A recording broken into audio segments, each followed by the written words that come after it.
Good morning, good afternoon, everyone. This is Alen from Frankfurt, Germany. After a long flight from Canada, I'm finally here.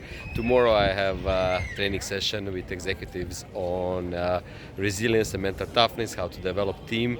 But more importantly, actually, I just want to show you guys, if you ever had a chance to go see Frankfurt in Germany, please visit it because they just rebuilt the old town. It's actually new old town, and it's a magnificent place to see.